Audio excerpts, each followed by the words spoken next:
Okay, welcome everybody. We're going to be talking about, of course, a good story again. So much sort of bad news around us. It's always good to be able to know something is happening for the upliftment of the people and for their benefit. Because as we have sort of talked so many times before, governments have come in with various sort of agendas. Quite often what they do is they try and appeal to the common public with some popular type of policies, and they don't really deliver most of them. It just becomes part of their manifesto, which they keep on sort of recycling every time elections come around. So, but in the case of China, what has really sort of accelerated their growth is really the vision that they have after having gone through a very troublesome period of revolution and so on, that they wanted to do something for the people. And they had an old system called the Mandarin system, which used, if you like, meritocracy to bring the people to the top in order to govern. So they had to go through a lot of layers, first the local councils, then the city and the national level, city, and so on. So they are tried and tested people who have come to the top. Now, which is quite different from the way that we have got our recent elections taking place, bringing in people who are playing identity politics, if you know what I mean. They appeal to your fears and they try to come into power. The example of that, of course, is Trump, and then we've got Boris as well because of Brexit and so on. So we've got that sort of model, which I think is not working very well. So in China's case, they have taken the matter seriously to be able to say to themselves, look, we've got a huge country, we've got a huge population.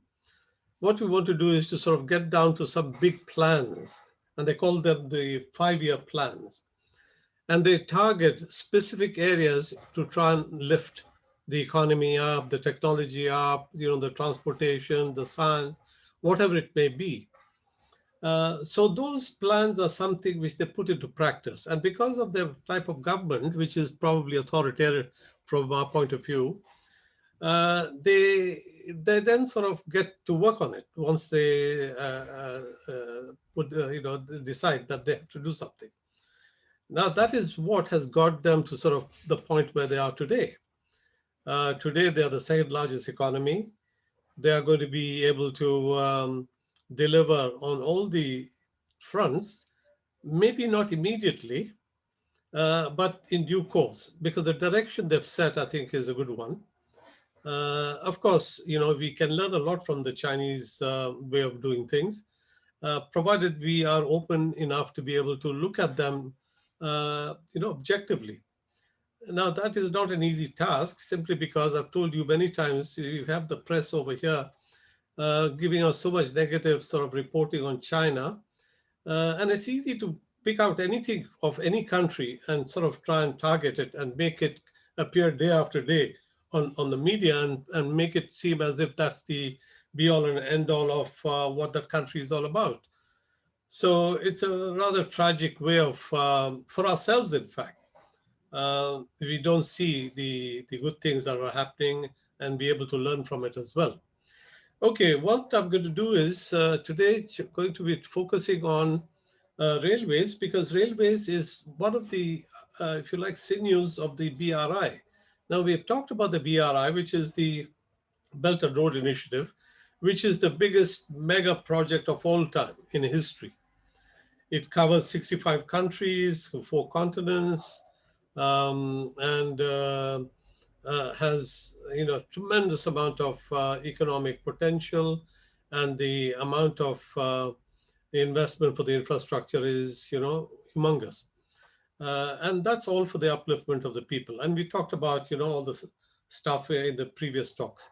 But that BRI has basis of that BRI is the railways, apart from the highways, of course, as well. And then you've got the hubs, which are the ports and so on. So railways is what we're going to be talking about today. And I'll start off by saying that today I'll show you a clip, a YouTube clip of the topmost fastest trains in the world come from China. If you take the 15 topmost trains, high-speed trains in the world, uh, most of them are in Europe, like Germany, France, Spain, and Italy. Um, UK gets a little mention, but they don't have much. We are trying to put the HS2 as a second thing, but that's still a long way off. And then, of course, there's Taiwan, there's South Korea, and Japan as well. But if you take all the networks of all these countries and put it together, that doesn't even come to half what China has by way of high-speed network. So just in terms of the top most high-speed trains on the top 15, the first three are Chinese. And let's see a little clip of that.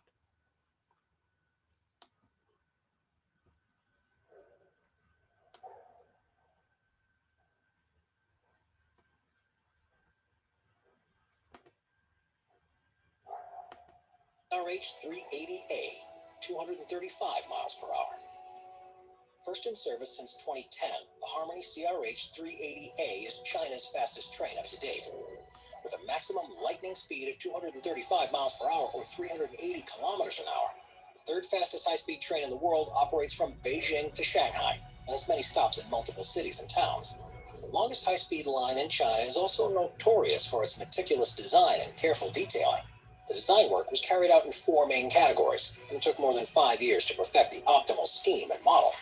But when it comes to stunning fast speed, the technology that was used to reach the maximum speed was discovered through thorough research.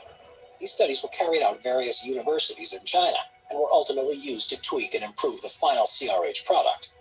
The Harmony CRH380A serves its name right, because this modern train was designed to be completely vibration-free.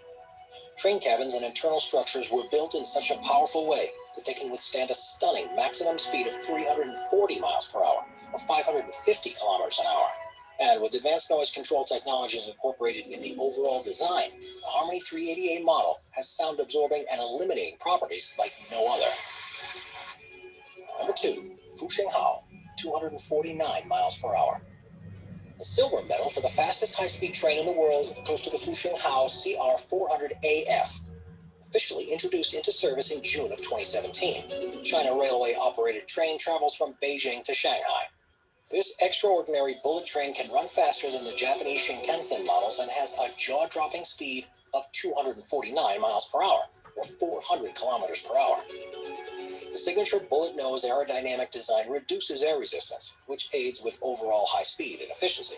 The Chinese constructed train has 2 configurations, one being the standard 8-cart version, while the other is twice in size and is a 16-cart model. With a maximum capacity of 556 and 1,200 passengers, respectively, the Fuxinghao aims to offer spacious internal cabin space and comfortable experience to all travelers. The second fastest high-speed train in the world also has a distinct red and golden exterior design, which gives it an edge when compared to its subpar competitors. If you're traveling in the first-class compartment of the Fuxinghao, you can turn your seat into a comfortable bed, a perfect option for those sleepless and restless nights. Number 1, Shanghai Maglev, 267 miles per hour. Behold, the fastest high-speed train in the world is the Shanghai Maglev. With a shocking speed of 267 miles per hour or 430 kilometers an hour. The speed of the Shanghai Maglev is unmatched by its inferior train competitors. The first ever commercially operated high-speed magnetic levitation line has been in service ever since its opening in 2004, with an affordable price of just $8 per passenger. It comes as no shock that voyagers prefer high-speed trains over ridiculously expensive and inconvenient air travel. The trains arrive every 15 to 20 minutes, and the Shanghai Maglev remains the #1 choice for intra- and intercity travel. This monumental transportation device can fit 574 passengers at a time, and it only takes 7 minutes to travel from Shanghai's International Airport to the Longyang Metro Station. This means the Shanghai Maglev can get from one end of the city to the other in less than 10 minutes. For comparison, it takes an average car around 1 hour to make the same trip and journey.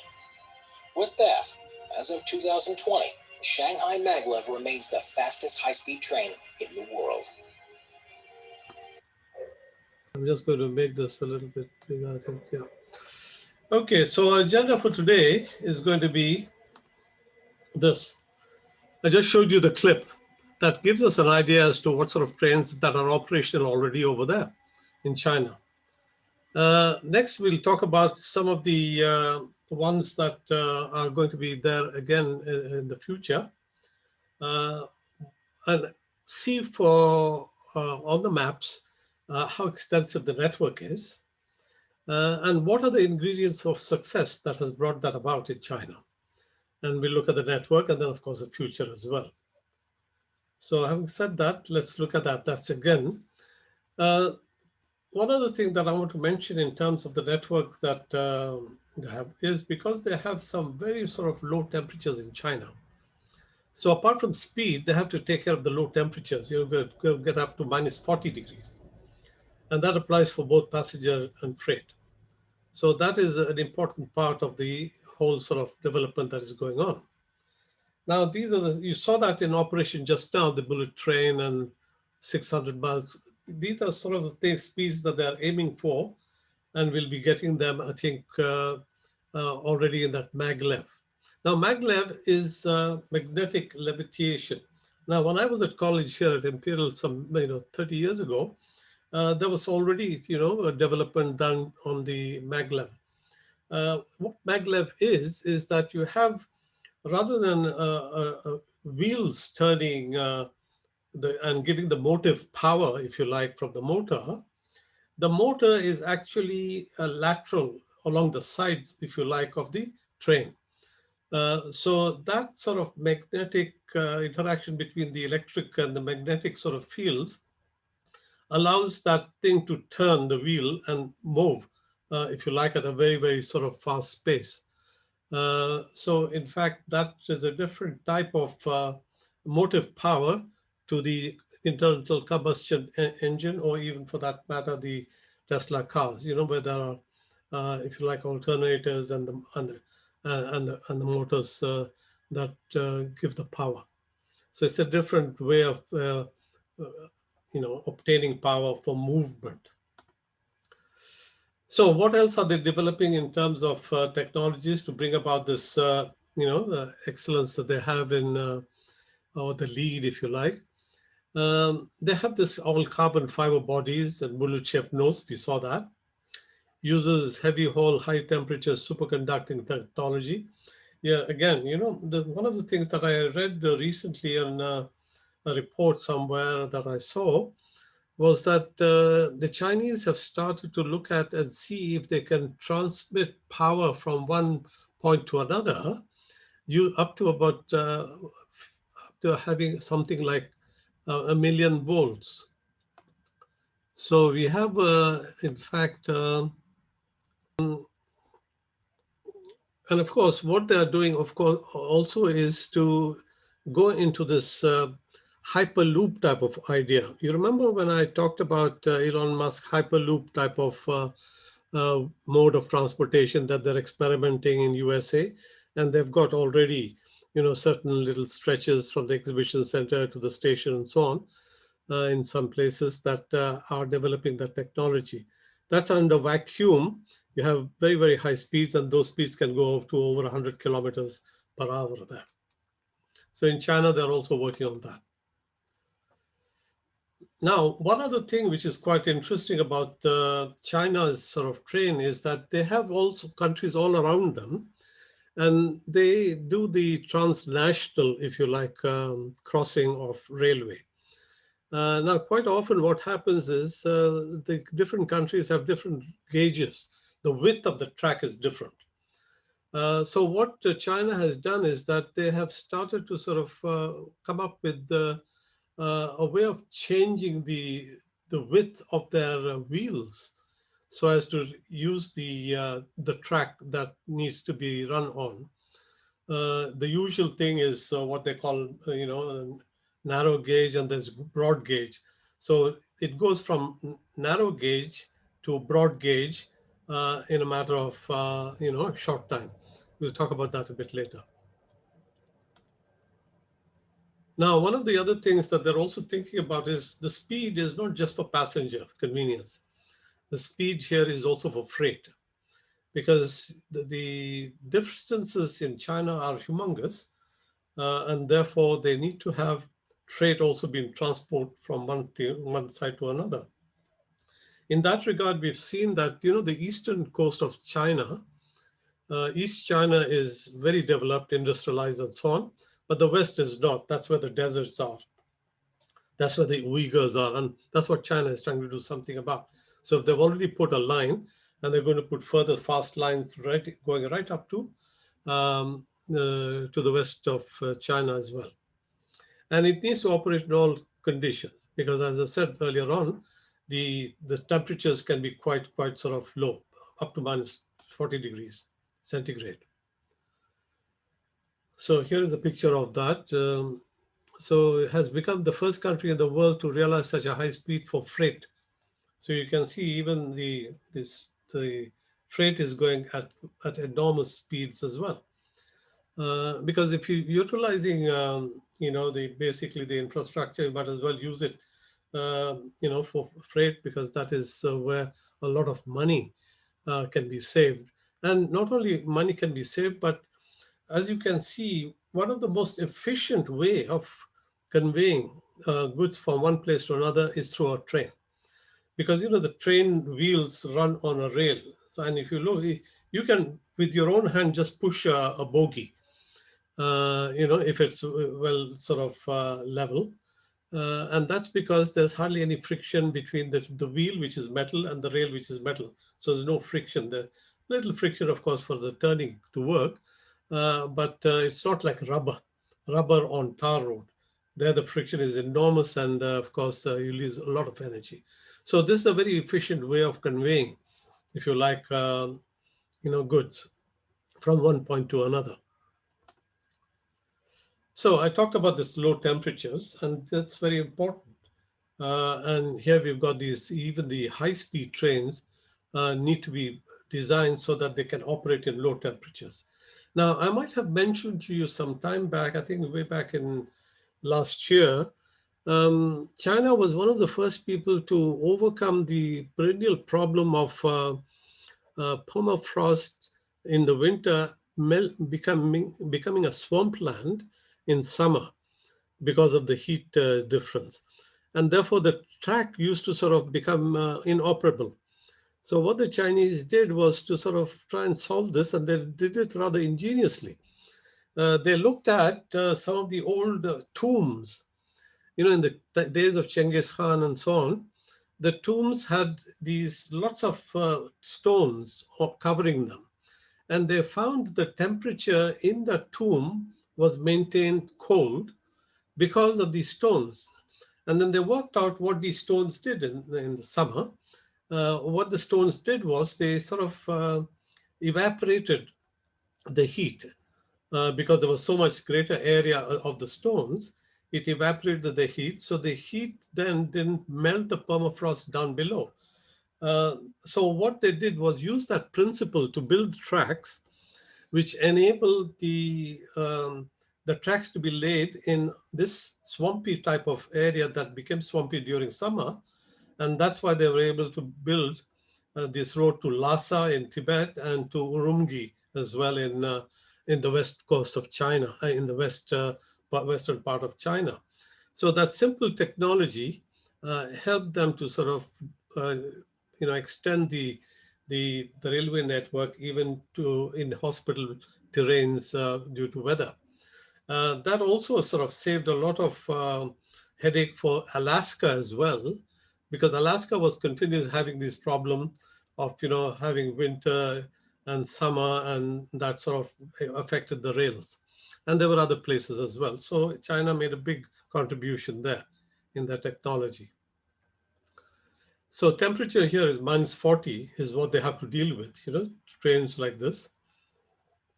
And at this 350 kilometers per hour, so that's a pretty good sort of engineering feat to be able to have fast trains and for all weathers, especially for low temperatures. Now, this is the different gauges because I told you it's transnational, the network, which means that they go from China into Russia and into all the Central Asian republics. And therefore, they need to be able to have a gauge which they can work on. And what they have come up with is rather good. So this is the undercarriage of the train, and what they do is they have. I think in the next one I'll show you. Okay, I'll show you further down. Okay, this is just basically saying that up to minus 30, 40 degrees, they have to be operational. Okay, equipped with gauge changing, the train will change its rail mode during cross-border travel.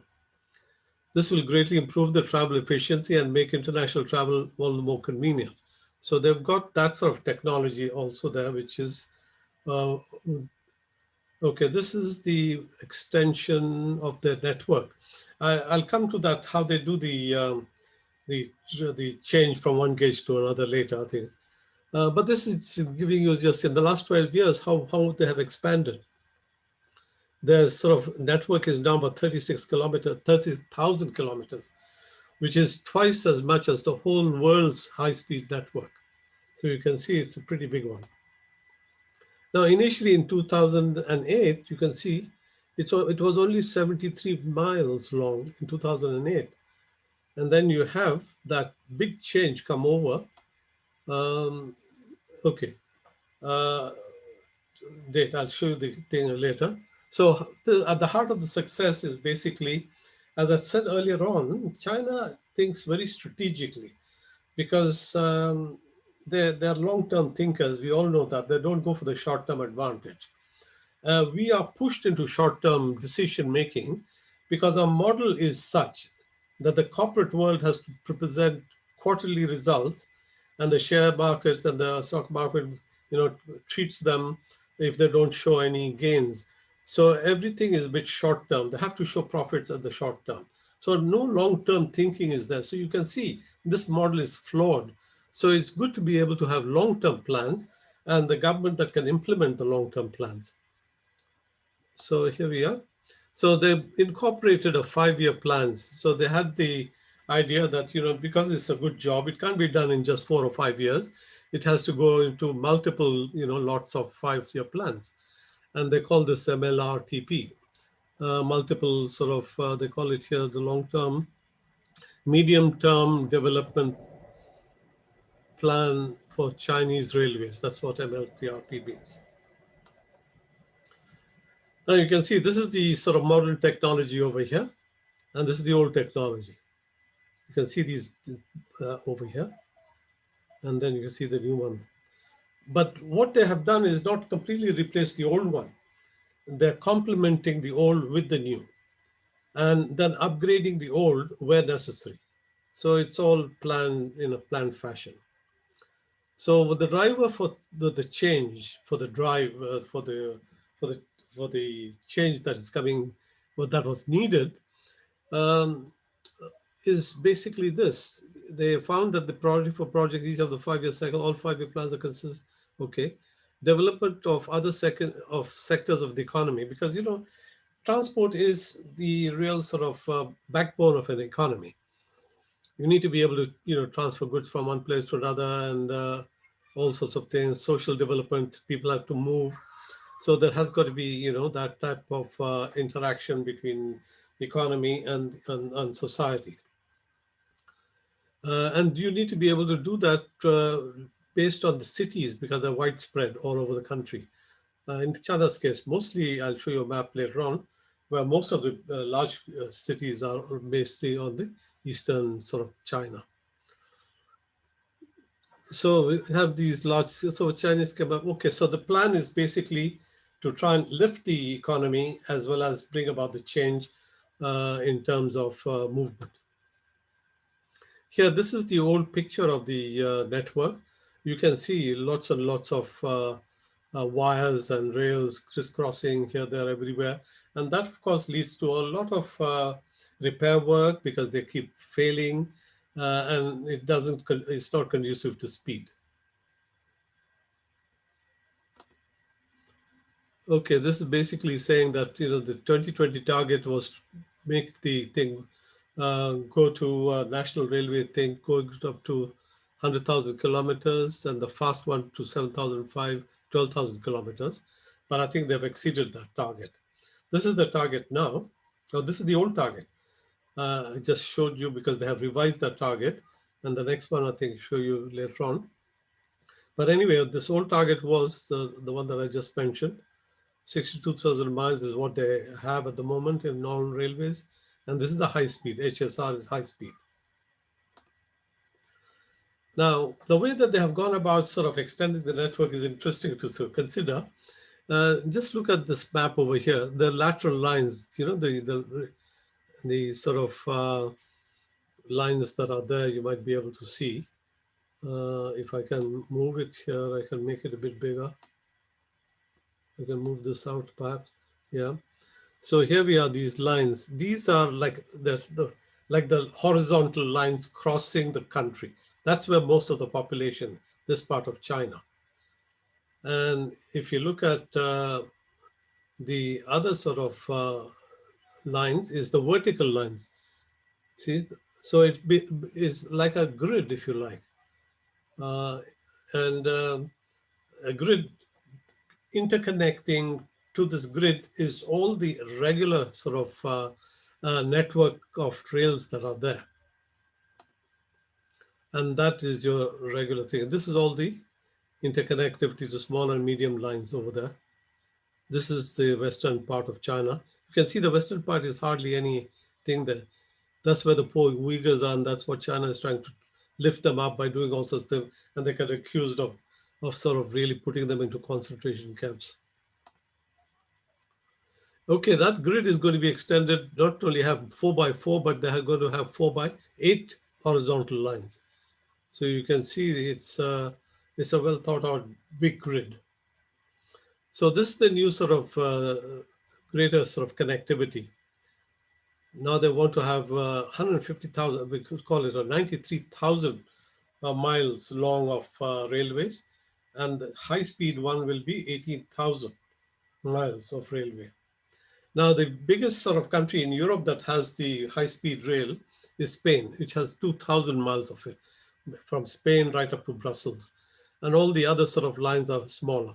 And if you total up all the lines of Europe, they are less than half of Chinese lines, fast lines. Now, this is just showing us that the connectivity between the cities is between airports as well to cities and between cities. Now, this is a plan for 2025, and you can see they're going to go way beyond the 100,000 kilometers. They're going into 100,000 miles of rail and about 26,700 miles of high-speed rail. That's quite a lot. Because if you take our HS2, it's only going to be about 400 miles long, so it's still very small. Now this is connecting, they're already working, and this shows you the medium and large connection in the at the stations between the fast speed and the regular sort of trains as well. Now, just for comparison purposes, this blue thing is China overlaid on Europe. So you can see the size of China compared to Europe. It's practically the same size or even larger. If you look at that, so it's humongous. Now, one of the things that is also there in the planning is that if you look at this concentric lines here, this is telling you the travel time from 1 to 4 hours between cities which are greater than 500,000 population. So if you look at the innermost, there's only about 1 hour, then goes 2 hours, 3 hours, and 4 hours like that. So you can see that the big cities are already encompassed in within 1 to 4 hours, and only 1 or 2 of them which are very far away that has a little longer than 4 hours. Now these are the cities which have more than 500,000 population. This is 2008, and this was the rail network at that time. Very, very small, as you can see, just a few lines there. Now by 2013, 5 years later, you've got so many lines coming in, and these are high speed. So you can see within a matter of about 5 years, the tremendous amount of work has been done. And this 2020, you can see the map has become even bigger. And that's what we saw earlier on. Okay, there are three types of high-speed lines. There are 350 kilometers per hour, the 250 kilometers, and the 200 kilometers.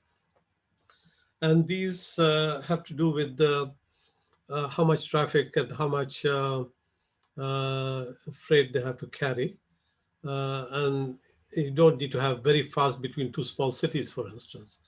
You need to have something which is between small cities to large cities. So you've got a variety of lines over here. You can see that. I'll show you this is the 350 kilometer hour network here. You can see that in blue. This is the 250 kilometers an hour. That's the one in green. This again running into, hundred thousands of miles. And this is 2 kilometer, which covers practically everything. So most of the trains are about 200 kilometer type of speed trains. So some of them are dedicated, but a lot of them are also both for passenger and freight. Okay, for achieving these results, you need to have success. So what they have done is to bring in what they call PFI, which is government plus industry working together. And they have been very successful. So the high-speed supply chain usually has four main branches: constructions, equipment manufacturing, very important part, technology research, and operations management. And therefore, it has become a close-knit group of different diverse requirements for the project have been brought together to work on and delivering. So that's bringing in all the institutions together.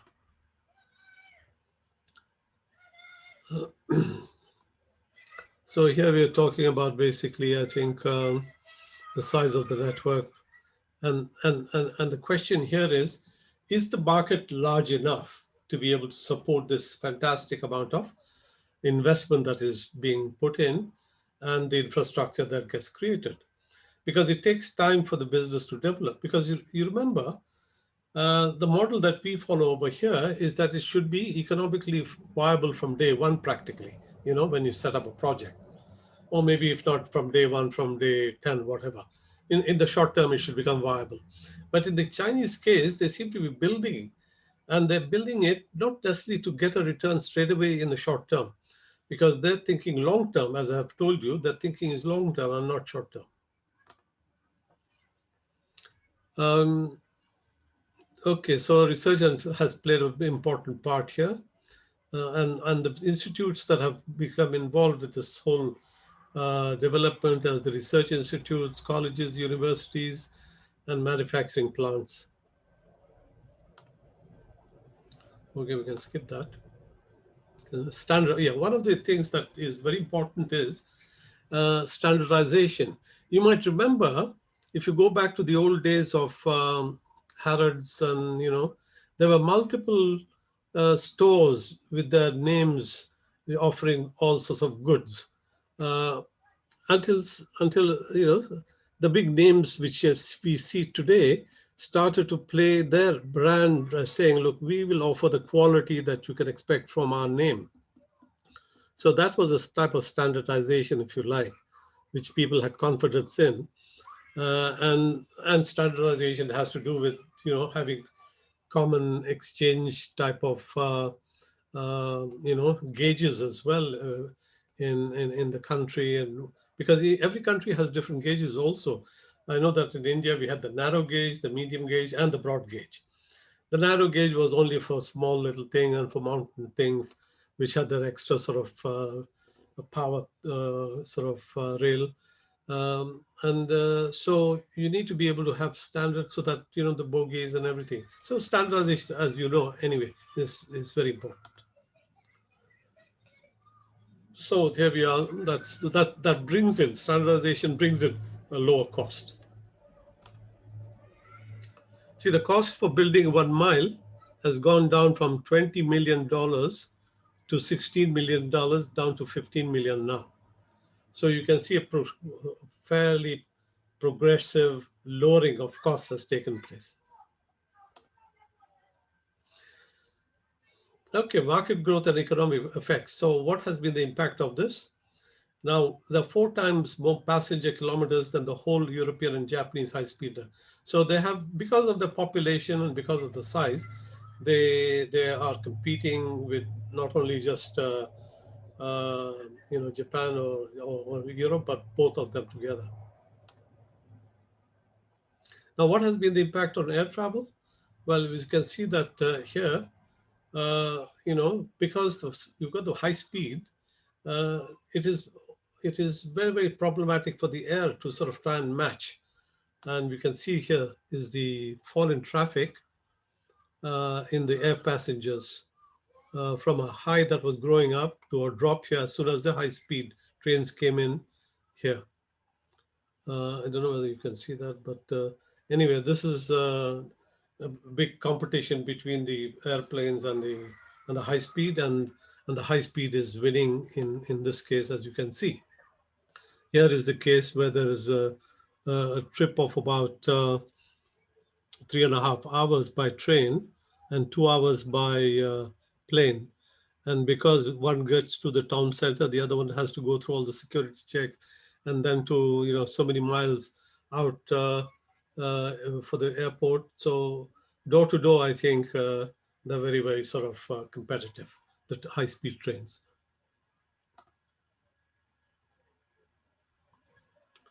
Okay, that's basically saying that the growth has been phenomenal because of this high speed trains, 43% increase in movement of people. Well, what is really the cost of success?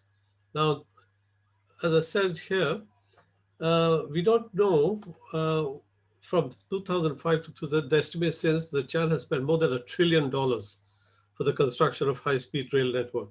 However, the profitability of high-speed service is quite different story. Shortest possible answer, these offices in most cases generate heavy losses. Namely, only 5 out of the 15 Grand Truck lines, 350-kilometer ones, managed to cover their costs on operating. Now, this is one of the usual sort of thing that is put out. We've talked about this in the Belt and Road as well, when the poor countries are not able to immediately get the traffic for the projects that they undertake, especially in Africa and in South America as well. But I see the question was that unless you make the investment and develop the economy and business, you're not going to be making it viable. So you have to make the investment first. And that's what China is saying, that we are going to make the investment and deliver to the people what they need. And this is again basically listing out some of the things that they're not paying back, the lines. Even the 250-kilometer line is not paying. So none of these lines are, except for a few. So, so why is China doing this? It's okay. Simply put, not everything lies in direct profitability. This is what China is saying. We're not going for bean counting straight away. We are making an investment in developing the infrastructure, developing the people and the businesses. So the citizens' workforce needs to be developed and infrastructure given to them. Okay, so it makes for convenience of travel, and also it promotes, basically the economy. Like for instance, the commuting from far, you can, with these high speeds, you can live away from the city and be out in the country and come in right on time, just half an hour travel. Okay, the spin-offs are not only are they creating the infrastructure in the country, but they are acquiring the technology and the expertise, which they are able to then sort of use it as for exporting. And that's what they're doing by going into Africa, going into Pakistan, going into South America, and so on. Now, this is just a picture of the Belt and Road. These are the links that are to the railways in that. Now, one of the other things they're also saying is that they want to be able to connect to these stans, if you like, of Central Asia, because some of them have these cessationist movements and all that. They want to try and counteract that and be able to lift the economy of that whole region. Now, this region is quite undeveloped, very resource rich, and it needs an outlet as well. And that's what Pakistan is doing a good job by giving an outlet to the Arabian Sea, the Gwadar thing. And then, of course, the rail links from there into China into the sea here, because these countries are very undeveloped. Okay, conclusion. Plans for the things, basically saying that they've got the vision. Okay, here are the things. They won't even go to 2035. I think these numbers start to sort of just increase as we have seen. So I won't go into too much of that. So here we are. What we need to have a successful project completion is they need to have a vision and the political will. And that China has, and that's why they're successful. Okay, with that, what I'm going to do is to sort of ask for a stop of sharing the screen and get ourselves into Q&A. Okay, there we are. May I ask a question, Shafiq? Yes, of course. Why do you think China allowed Eastern China to become so much more developed than Western China? Well, in Eastern China, traditionally and historically, that's where most of the population is. It's fertile land. It's at the end of the day, it's geography that matters, and the rivers that are there that can be used for transportation, and we have the sea. And in the West, it's just got desert, and there's no link, no outlets, and the weather is not too sort of helpful either. So one of the projects that China is doing, which we talked about also, is to bring water from Tibet right up to the Tatar, the Uyghur region. 1,000-kilometer canal, we said they're going to build, and now they're going to build these fast lines right to the west as well. And that west then gets connected to Gwadar down to the Arabian Sea. So you can see there's going to be now a real incentive for people to be trained for all sorts of, factories and so on.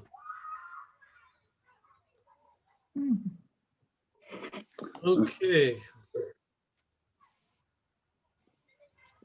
And Eastern Unmute China yourself. has got more raw material that has not been easy to access to. So by developing transportation, I think it would be easier for China to get their raw material. Absolutely right, yes. Well, the classic model, the colonial model, has been to put in the railways, especially in India, and some in Africa, but not too many in Africa, but in India so, because there was a lot of resources to be transported and troops. So there was not but it was more a one-sided plan, if you like. Whereas what China is doing is a two-sided plan. They're saying they want a partnership with the countries in Africa and Europe so that they are able to also put their input in for whatever types of projects they want to sort of agree on working together. Yeah, Javi. Yes. The change of gauge on the trains to go outside China, the change of bogie or the change of wheels alignment is done on the move. Could you explain that? Well, it's not done on the move, actually. What it does do is that the undercarriage of these bogies and the engines is sitting on a type of diagram I showed you, the base, and that base has a little type of lifting type of mechanism so that it just lifts it up and then extends the wheelbase. So that goes from 14.5, 1.4 meters to 1.5 meters. That's from the medium to the broad gauge. So it is done in a manner which enables that whole train to go across from one gauge to another, which is quite fantastic, I think. How long does it take? It's a very short time. matter of hours or even less than an hour. Less than an hour. Yeah, Okay. that's You what. think that Yeah, Malila. Now, China's economy has been booming and they can afford a lot. Now, if the economy sort of slows down, are they worried about maintenance of the lines and things like that? Have they considered it, or are they worried about it? Well, maintenance and all that will not be such a big expenditure as opposed to sort of having to have empty trains going. There was a case that I remember that I saw, that China was encouraging a lot of movement of containers on train from China into Europe. And they were giving some incentive that to the operators, that if you carry a container, that the government will subsidize your costs. And then they found that the subsidy was so high that these operators, they said, well, we can just put an empty container on the train and send it and just collect the subsidy. But the government caught on to that very quickly and said, no way, you've got to fill the container and take it across, then you'll get the subsidy. Yeah. Hi there, yes, Pam. I just wondered about cost, because about 3 years ago, Morocco has got this high-speed train that goes about 200 miles an hour, and it's really opened up the country, and it's clinically clean. You can eat your dinner off the floor. It's so clean and fast and everything, but only the elite can afford to travel on it. You know, the ordinary people can't afford to travel on it. And I just wondered how it would work in China if it's available to all. Yeah, well, the Chinese type of, remember some figure that was mentioned in that clip I showed you? Mm-hmm. They were just paying $8 to go from one end to the other end of Shanghai in 10 minutes, paid $8. So it seemed to be a reasonable type of cost to, which cuts down the time from 1 hour to 10 minutes. So they are making certain sections viable in terms of affordability. Mm-hmm. But they say that their objective is not to make it so that it's not that's not affordable by the public, because that's the whole point. They're trying to bring in the public, and the public, of course, is dependent on how much the economy is boosted by it. So they have to sort of accept certain losses in the beginning. How long a cost they're going to have to bear, I think it remains to be seen as to how quickly China develops, and is developing very fast. And what about pollution? How is it powered? Well, all these are electric. These are electric trains, they're not steam trains. And the electricity is, again, you see, China is having the largest number of coal-powered stations in the world right now. But by 2050, they have said that they will have zero carbon footprint, as it were, which means that they have plans already. And because they are long-term thinking and they've set out an objective and meet it, makes you confident that they will get rid of the coal-powered stations, because it's also polluting the environment. You remember the Olympics, Beijing was completely fogged up. So what they did was to sort of shut down a lot of factories around Beijing to try and, stop the pollution.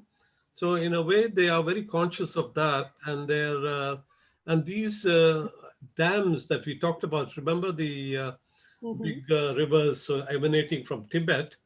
They have numerous dams for which are enabling, hydroelectricity to be produced.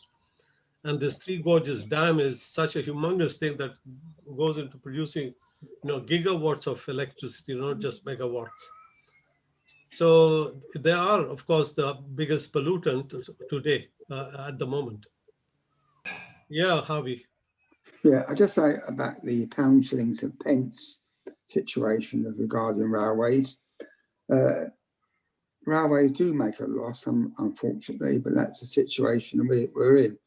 I just like to say the contrast between China and this country regarding HST, high-speed trains.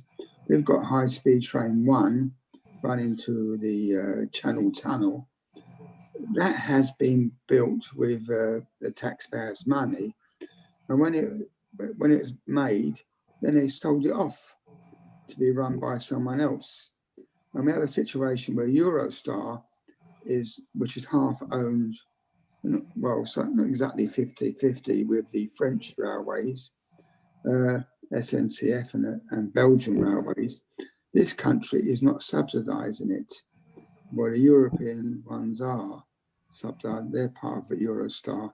So it's a different situation with China. Bit of a contrast. Yeah, well, I mean, this is we follow what is called the Anglo-Saxon model, Yes. whereas Europe is more socialistic, and therefore they're into subsidizing a lot of their industry and supporting, I think, welfare programs of one sort or another. The Anglo-Saxon model means that we hire and fire, and we go towards the US for that model. And therefore, there is that close proximity and understanding between UK and US in that sense. But you're right, you know, the railways have traditionally not been profit-making because they are a service. Yes. There's a lot of times remote areas need to be connected to city centers or bigger cities, and you don't get enough traffic. But, you know, without that service, those little communities will not be able to function at all. Yeah. So you have to, I think, allow for not everything can be, you know, be based on making a bean count at the end. Yet we are building HS2 now. HS2, yeah, I think you went there when I told you that the Chinese had made it. It's not going to be such a high speed, but it's additional mileage on the track work because the other lines are getting too crowded. So really it's a misname, really. It's not really high speed. Yeah, well, somebody told me that the high speed has been cut down because if it is a straight sort of track, then you get the speed. But if you put bends in it, then you lower the speed. That's and right. a lot of bends have been put in to lower the speed in order to go through the territory of your MP's lands. That's it. I know where you're coming from. Political. Anyway, China said they would build the HS2 for half the cost, which UK government didn't accept. Yes, I know. Yeah, thank you. I have to leave. Yeah, sure. Thank you. But you know what? In Japan, they've got bullet trains, and they've been there since what, 1965. Yes. I mean, you know, China and Japan, you think, are more developed than us here. You think it's the reverse. You know, we don't have anything like that here, do we really? Bullet trains is amazing, isn't it? Yeah, well, I mean, Japan has been always fairly sort of quick off the mark on technology and implementation. Yeah. Um, And they're so clean, so clean. You know, I can't believe it. You think you're walking into a hotel, and then when you get to the station, your seat is allocated. You know where your carriage will stop. So well organized, unbelievable, isn't it? Really? I don't think we'll ever get that here. Well, I think we will sooner or later if we get the right type of government. Yeah, but the right type of government would have done nothing, I think. They wouldn't have gone for this HS2. The government that is caring about people to sort of spend money so as to develop them and develop the economy rather than making rich people richer. Yeah, I suppose that's true. Okay, we're all happy, are we? Yeah, thank you. Very good. Let's listen to Priti Patel on the in the. What did she say? Well, she's made a statement. She's going to carry out a review of what happened, an independent review. And About the police killing, you mean? no, not the police. The girl Sarah who died, you know, and was killed by a policeman. Yeah, that's the one. I mean. And she's doing a statement now.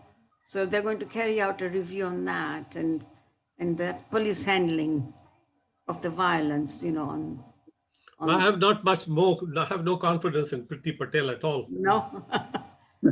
Thought she was doing a good job, no? Shafiq, Yeah, George. have they got drivers and guards on the trains with red and green flags? The what? Sorry, repeat that again. Drivers and guards on the trains with red and green flags. Well, I don't know where the green comes from. Yeah, there certainly are green in terms of energy consumption or getting Red. towards it. Just to, yeah, just a comment. Yeah. It's really, you mentioned America. It's so amazing. There's a big country. There people are happy to drive 5 hours, 8 hours, you know, taking a long time, but they can zip across on a line, railway line, and the railway has actually expanded America. But it's just surprising that. Yeah, well, it's not surprising because you know what happened in America? When the cars started being built, the car lobby was so strong, they wanted to have Oh, right. built. Yeah. And therefore, they bought up the little resources that the railways had and didn't develop them, or at least And stop them. General Motors and all that. Yeah. Yeah, Harvey. I was going to say about there's been a little situation where you get these other types, like you mentioned, Malev. Is it Malev?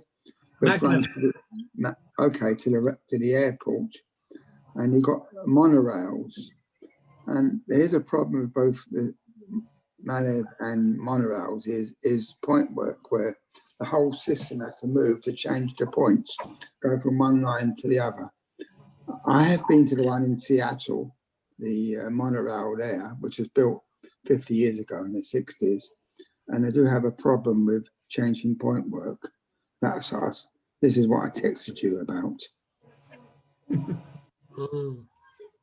Well, I mean, this maglev and this hyperloop type technologies are not fully sort of deployed just yet. Elon Musk is working at it as well, you remember, and then of course, I think the Virgin guy also has got some stake somewhere. But that's one form of transport that is going to come in for short runs, I think, not for very long ones. Okay. Yeah, Mei-Ling. Hi, having grew up in Japan, I know that public transportation is extremely highly subsidized, and people are not expected to pay a great deal to go on any kind of public transportation.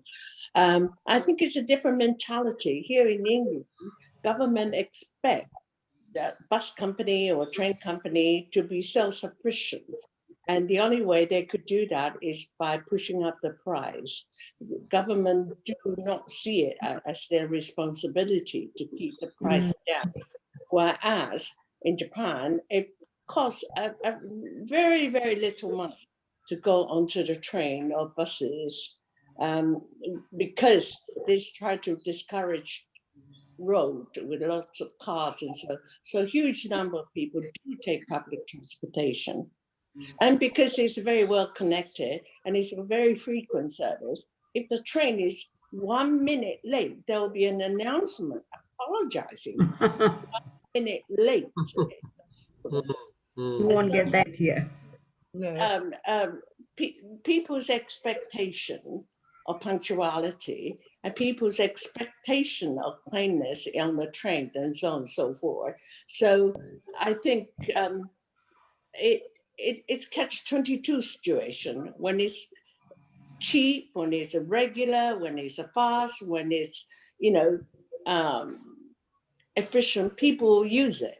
Whereas here, very, very often when there's a drop of rain or snow or something rather, train stops or buses stop and so on and so forth.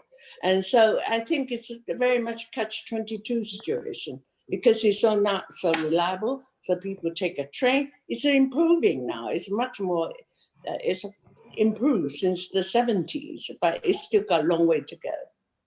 Yes, but in England, it's like it wouldn't be the same if you had a few snowflakes and then everything came to a stop, you know, it wouldn't be England. No? Yes, You you wouldn't leave be, leaves on the line, don't you? Yeah, that's right. It wouldn't be England. Yeah. I have traveled on Indian railways since I was a kid, and it was my most memorable journeys of my lifetime because we took our catapults as well with us, lots of little pebbles, and on the carriage as little boys we used to sort of, if you saw any bird, you sort of tried to hit them because on these poles you had these little birds sitting down. Of course, we never hit any, but memorable journeys. I must say, I look forward to that. It was very nostalgic journeys. But the food service on the train is fabulous. I went to Shimla, and I have never tasted such a wonderful food. I serve on the train. It's quite memorable. Yeah, and they're very cheap. Indian Railway. Yeah. They're very cheap. I mean, if you take a train from Delhi to Agra, not an ordinary train where the local people travel, but it's called Shatabdi. Well, we went there about more than 10 years ago. And the first class is like £10, and the second class on that Shatabdi is like £3. And they bring out, it's like an airline. They bring the whole breakfast for that £10. And I don't know, it's amazing, isn't it? I remember when we were young at that time as well, my grandmother and mother, when we had those old British colonial bogies. You had the whole compartment to yourself, see? Wow. And then they would give us, a little tiffin, and they'd say, go run up to the engine and warm it up. So you ran up with the tiffin and asked them to put it in front of that big fire in the engine. and we would wait there for about 10 minutes and bring it back, running back, and had this food very hot. But I mean, British knew how to build railways. If you think of East African railways, we used to go from Mombasa to Nairobi on a train, not very expensive. They had first class, second, and third class. And third class, don't forget that. I know. I mean, mainly Africans went there, but they were very good. There would be a chap who would come and make a bed for you. Bring the things down and put the, everything. I mean, it was quite good. But we didn't buy food from them. Being vegetarian, we took our own tiffin, and they were criticizing that all these Indians, they bring dal and all that and dirty our sheets. I mean, there was a lot of that going on, but still they were very cheap, They were comfortable, very comfortable. I think railway journeys are always much nicer than. I'm waiting for the time when travel opens up and then travel on. Maybe go to Istanbul on the Orient Express or something like that. Wow, that will be nice. The Cunard used to do the cruises. You go on a cruise, and from Venice, you take Orient Express to London. Yeah. It wasn't that expensive because the cruise was included as well. Yeah. Obviously, we're not going to get that now for a very long time. Yeah. Okay, shall we call it a day? And then. Yes, thank you. Thank you All. very much. Bye-bye. Bye. Thank you very much. Thank you. Thank you. Bye, buddy. Bye.